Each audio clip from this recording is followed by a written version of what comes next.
नमस्कार, आप देख रहे हैं खबरों की खबर और मैं हूं नगमा। 3 कृषि कानूनों पर सुप्रीम कोर्ट ने केंद्र सरकार के रवैये पर सख्त नाराजगी जताई है। कोर्ट ने कहा है कि किसानों के आंदोलन को लेकर सरकार का जो रुख रहा है उससे वो बेहद निराश हैं और सबसे अहम बात यह है कि सुप्रीम कोर्ट ने इन कानूनों के अमल पर रोक लगाने के संकेत दिए हैं। नए कानूनों और इसे लेकर सरकार और किसानों के गतिरोध पर सुप्रीम कोर्ट कल फैसला सुनाएगी। आज की सुनवाई में अदालत ने क्या कहा है, इस पर एक दफा गौर कर लेते हैं। कानूनों को होल्ड पर रखा जाए, नहीं तो हम रोक लगाएंगे, ये सुप्रीम कोर्ट ने सरकार से कहा है।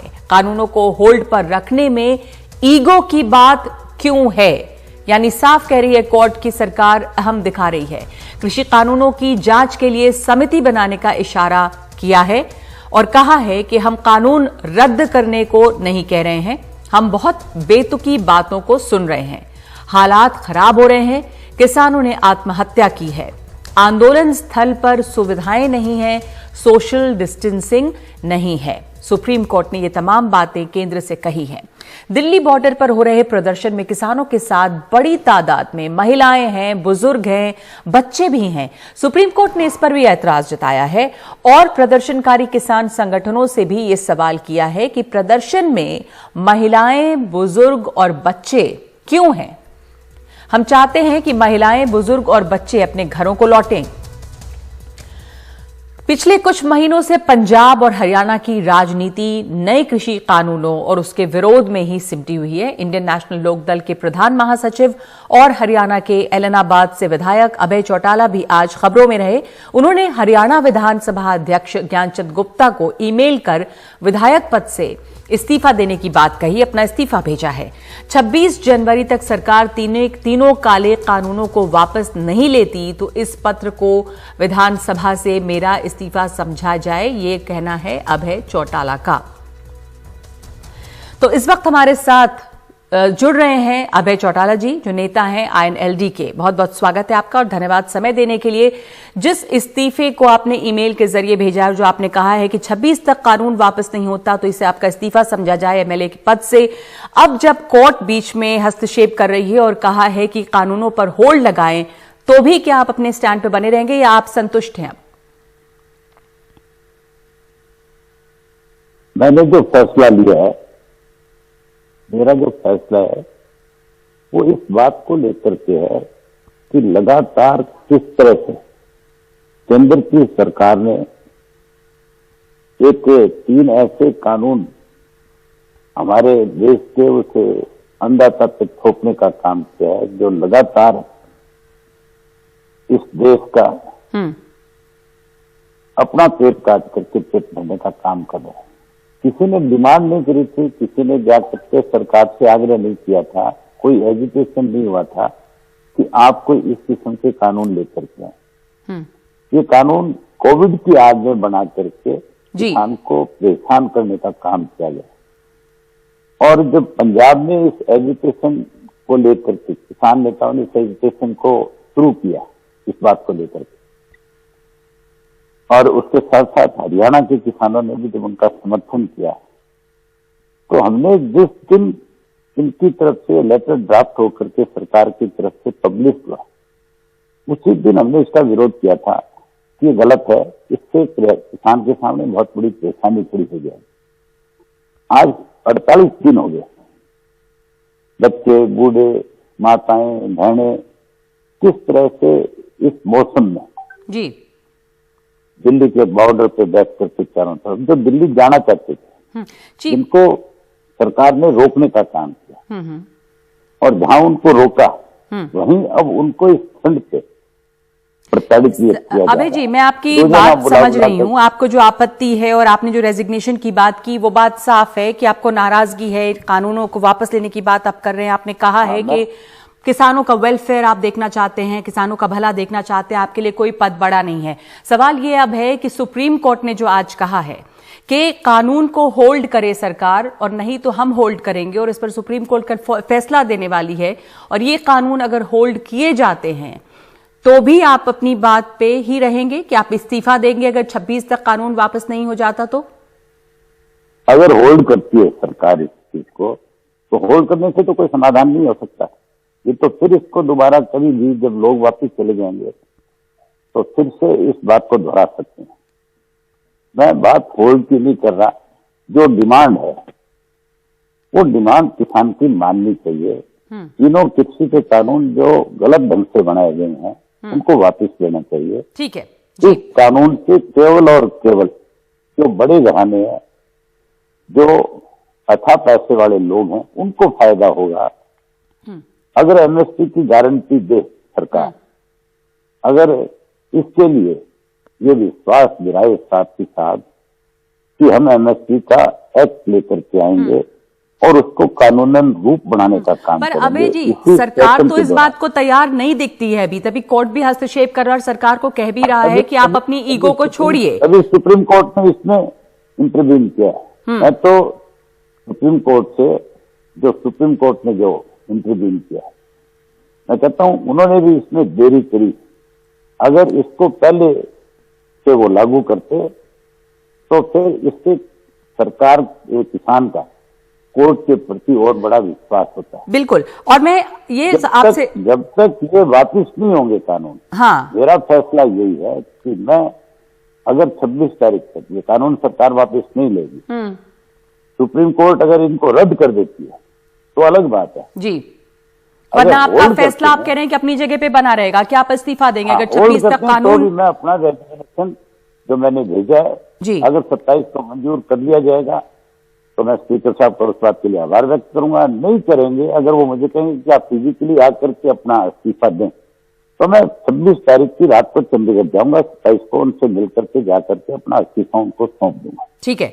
और आपने ये कहा है कि किसान जो है वो राजनीति के ऊपर है, पद जो है वो महत्वपूर्ण नहीं है। आप क्या दुष्यंत चौटाला से भी ये उम्मीद रखेंगे? आपने देखा, हम लोग तमाम लोगों ने देखा है कि किस तरह हरियाणा सरकार का विरोध हुआ खट्टर जी का जब वो सभा करने के लिए पहुंचे, और दुष्यंत चौटाला परिवार जो रहा है वो हमेशा किसान राजनीति को ही केंद्र में रखता रहा है। दुष्यंत चौटाला से भी आप ये उम्मीद करते हैं कि इस्तीफा दे देंगे, देना चाहिए? हाँ, 100% देना चाहिए।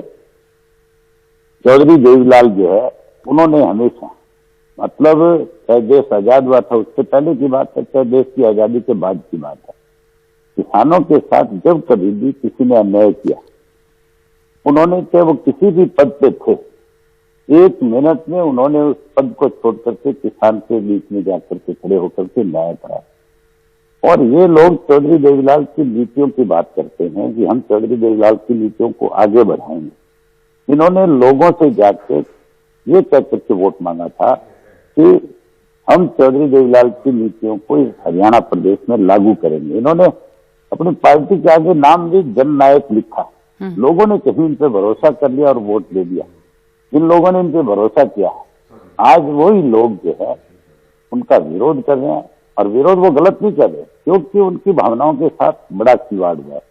मैं केवल दुष्यंत की बात नहीं करता, मैं तो चौधरी रणजीत सिंह से भी कहूंगा कि आप भी, क्योंकि चौधरी देवीलाल का फोटो लगा करके आपने वोट मांगा है, तो आपको भी रिजाइन करना चाहिए, ताकि लोगों में एक विश्वास चौधरी देवीलाल के जो प्रति है वो और ज्यादा मजबूत हो जाए। पर दुष्यंत चौटाला ये कहते रहे कि वो सबसे पहले व्यक्ति होंगे इस्तीफा देने वाले अगर मिनिमम सपोर्ट प्राइस को डिसकंटिन्यू कर दिया गया। वो ये भरोसा दिलाते रहे कि एमएसपी को कुछ नहीं होगा। नहीं, वो इस्तीफा नहीं देंगे। उनके बारी बारी से बयान ये भी आ रहे हैं, वो हर बार अपने बयान से पलटते हैं। अभी अजय सिंह जी ने कल बयान दिया था कि सरकार कभी कोई भी कानून जो बनाती है उसको वापस नहीं लेती और किसानों को अब अपने घर लौट जाना चाहिए। वो सत्ता से दूर नहीं हो सकते, उसका एक रीजन है सबसे बड़ा। उनके ऊपर जिस किस्म के लांछन आज प्रदेश भर में लग रहे हैं, देश भर में जिस किस्म की उनके लिए चर्चाएं हैं, जिस तरह के वीडियोज उनके खिलाफ लोग लिख करके भेजते हैं, अगर आप उनको देख लेंगे तो आपको खुद को एहसास हो जाएगा कि भाई ये क्यों सत्ता के साथ चिपके हुए हैं। इसका क्या एक बड़ा रीजन है। हाँ, आप कह रहे हैं आज वो लोगों के ऊपर हरियाणा प्रदेश में चौधरी देवीलाल का तो एक नारा था, बिजली पानी का प्रबंध हो, भ्रष्टाचार बंद हो, खत्म हो। लेकिन इन्होंने उस भ्रष्टाचार को भी बहुत बढ़ावा दे रखा है। इनके ऊपर रोज इस किस्म के लांछन लगते हैं कि इन्होंने फला डिपार्टमेंट में पैसे खा लिए, फला की नौकरी में खा लिए, फला के तबादले में खा लिए। ठीक है, लेकिन अभय जी एक बात, आप कह रहे हैं कि इस्तीफा वो नहीं देंगे, उन्हें देना चाहिए। आप दुष्यंत चौटाला की बात कर रहे हैं। सरकार के जिस तरह का रुख रहा है वो सही नहीं रहा है किसानों के आंदोलन को लेकर, लेकिन किसान नेता जो है वो आज भी ये कह रहे हैं सुप्रीम कोर्ट के हस्तक्षेप के बाद कि कानून को होल्ड करने से कोई फायदा नहीं है, हम अपने एजिटेशन, अपने आंदोलन को कंटिन्यू करेंगे। पर अब कोर्ट बीच में आई है, और अगर कोर्ट ये कहती है कि आप अभी रोकें इस चीज को और बातचीत इस माहौल में अब करें, तो अगर वो बात को ही तैयार नहीं होते हैं तो फिर क्या बात कैसे आगे बढ़ेगी? मैंने आपसे अभी यही तो बात बताई थी कि ये सिर्फ लिंगर होल्ड करने का एक तरीका है। होल्ड करके कोई भी चीज को होल्ड करके आप कभी भी दोबारा कुछ इशू को आगे बढ़ा सकते हैं। ठीक है, पर वो रोक लगा के बातचीत करना चाहते हैं। कम से कम ये तो है कि अभी इंप्लीमेंट नहीं हो रहा है, तो फिर बातचीत के लिए, वरना फिर बातचीत का क्या मतलब है? और दूसरे की ये भी कहा है जिस तरह की बच्चों को, बूढ़ों को, महिलाओं को यहाँ पर बुलाया गया आंदोलन में, वो भी सही नहीं है। तो अगर कोर्ट ने सरकार को फटकार लगाई है, किसानों से भी ये बातें कही हैं, आप क्या कहेंगे इस पर? किसी ने भी ना तो बुजुर्गों को बुलाया, ना बच्चों को बुलाया, ना लेडीज को बुलाया। सब अपनी मर्जी से चल करके आए हैं जी। सबको आपने देखा नहीं, अगर कुछ ऐसे वीडियोस भी हैं जिनमें माताएं और बहनें ना अपने बच्चों को आजकल तिलक करके बॉर्डर पे भेजती है जी। और ये करती है कि जैसे फौज में बच्चे को तिलक करके भेजा जाता है ना, कि मैं अपने बच्चे को फौज में अपने देश को समर्पित करती हूँ, उस तरह से वो अपने बच्चों को तिलक करके कहती है कि मैं अपने बच्चे को किसानों को समर्पित करती हूँ। अब जो महिलाएं और बूढ़े आए हैं, बुजुर्ग जो आए हैं, वो ये कहते हैं कि हम अपने उन बच्चों को ये कहने के लिए कि आप 10 दिन जाकर के अपना काम संभालो। ठीक है, अबे जी आप कह रहे हैं कि महिलाएं, बच्चे, तमाम लोग समर्थन में आए हैं, वो सही है। आपने ये भी कहा कि आप अपने इस्तीफे की बात पर अड़े रहेंगे अगर 26 तारीख तक कानून वापस नहीं होता। होल्ड करने का कोई मतलब नहीं है। बहुत बहुत धन्यवाद आपका समय देने के लिए, एनडीटीवी को हमसे बातचीत करने के लिए जी। खबरों की खबर में हम इस वक्त एक ब्रेक ले रहे हैं और उसके बाद ले चलेंगे आपको जहां पे ये आंदोलन चल रहा है, ग्राउंड रिपोर्ट कि किस तरह से वहां पे इस दफा किसान डटे हुए हैं।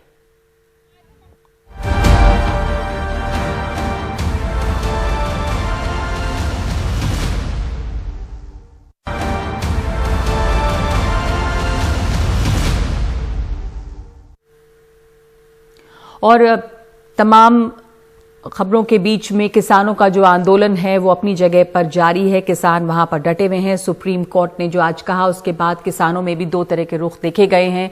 कुछ लोगों में इसको लेकर उत्साह है, लेकिन कुछ कह रहे हैं कि ये कानून होल्ड करने से वो हटेंगे नहीं और वो अपनी जगह पर रहेंगे। लेकिन यहां पर जहां किसान डटे हैं वहां लंगर भी चल रहा है और अब लंगर में हर रोज एक नया मेन्यू भी नजर आ रहा है। लंगर के लिए सैंडविच भी बन रहे हैं और तमाम तैयारियां नजर आ रही हैं। देखिए ये ग्राउंड रिपोर्ट। दिल्ली के सिंघू बॉर्डर पर किसानों का आंदोलन तो चल ही रहा है, लेकिन आंदोलन के साथ साथ किसानों के जायके का भी ध्यान रखा जा रहा है। आप देखें कि यहाँ पर ताज़ा सैंडविच तैयार किए जा रहे हैं। ये लोग पंजाब के मोगा से आए हैं जो किसानों के लिए ताज़े सैंडविच तैयार कर रहे हैं और इस तरह से ये सैंडविच का लंगर है। आपने देखा होगा कि यहाँ पर बर्गर का लंगर, पिज़्ज़ा का लंगर चलता रहा है, लेकिन सैंडविच का भी लंगर आपको ये देखने को मिलेगा। मैं बात करता हूँ जो ये लंगर चला रहे हैं। क्या नाम है आपका? दलजीत सिंह। दलजीत जी कहाँ से आए हैं? हम मोगा डिस्ट्रिक्ट से आए हैं जी। अच्छा, तो ये सैंडविच का लंगर आप है आज का? हाँ जी, सैंडविच का लंगर चल रहा है। कल बर्गर का चल रहा था हमारे यहाँ पर, आज सैंडविच का चल रहा है। अच्छा, डेली पहले दिन से 27 तारीख से हमारा लंगर यहाँ पे चल रहा है। अच्छा। पहले दूध का लंगर चल रहा था, बादामों वाला दूध चल रहा था। अभी आज सैंडविच का लंगर 2 बजे से 5 बजे तक सैंडविच का लंगर चले। उसके बाद बूंदी का चलेगा, हरे रंग की बूंदी का लंगर चलेगा। अच्छा, यहाँ पे तो बूंदी का रंग हरा क्यों? हरा किसानों का रंग है। अच्छा, किसानों के लिए इसीलिए हरा रंग किया है जी। अच्छा, हरा भी चलेगा, पीला रंग भी चलेगा। अच्छा, हाँ, पूरा दिन हरे रंग की, उसके बाद शाम तक 7 बजे तक हरे रंग की बूंदी चलेगी। अच्छा, ये बताइए कि बहुत सारे लोग ये कहते हैं कि यहाँ तो पिज़्ज़ा खा रहे हैं किसान, बर्गर खा रहे हैं, ये तो किसान ही नहीं है। तो सर वो जो पिज़्ज़ा है, जो बर्गर है, किसकी उपज है? किसानों की उपज है। अगर गेहूं होगा तो जो पिज़्ज़ा या बर्गर बनेगा, उसके बिना तो नहीं बनेगा। अंबानी तो 500 का पिज़्ज़ा का एक पैन ही देंगे। अच्छा, ये तो अभी किसानों के हाथ है तो इतना सस्ता मिल रहा है। अच्छा, नहीं तो वो भी नहीं मिलेगा। अच्छा, पहले आपने देखा कैसे उन्होंने जियो बेचा, बेवकूफ़ बनाया ये हमको। क्या दिखा रहे हैं आप? सर मैं आपको दिखाना चाहता हूँ, ये ब्रेड है, जो ब्रेड किसान की गेहूं का ही बना हुआ है। इसमें मटर भी किसान ने उगाए हैं, हमारे अपने घर के। आलू है, जो भी इसमें सामान पड़ा है वो हमारे घर का ही है, अपने खेतों से बना हुआ है। कि जो बोल रहे हैं कि ये मतलब यहाँ पे पिज़्ज़ा सैंडविच का लंगर का है, ये तो 800 1000 रुपए का दे रहे हैं। वहाँ से कौन, हर एक की किसानों की पहुँच वहाँ तक नहीं, यहाँ लंगर में खाने के लिए लंगर में किसान ये खाएं। पूरा सामान घर से लेकर आए हैं आप? हाँ, पूरा सामान घर से लेके आए जी। आप देखें कि किस तरह से ताज़े सैंडविच यहाँ पर तैयार हो रहे हैं और ये लंगर किसानों के लिए है। और इस तरह से हर रोज़ ये अलग अलग तरह का लंगर लगाते हैं, कभी पिज़्ज़ा, कभी बर्गर, कभी पकौड़ियाँ, और आज इन्होंने सैंडविच का लंगर लगाया हुआ है। और साथ में जो हरी बूंदी है वो भी तैयार हो रही है, क्योंकि हरा रंग किसानों का होता है। तो इस तरह से जो सिंघू बॉर्डर है, यहाँ पर किसानों के खाने का खास ध्यान रखा जा रहा है ताकि उनका जायका बना रहे और वो स्वस्थ भी रहें। सिंघू बॉर्डर से कैमरामैन सचिन गुप्ता के साथ मैं मुकेश सिंह, NDTV इंडिया।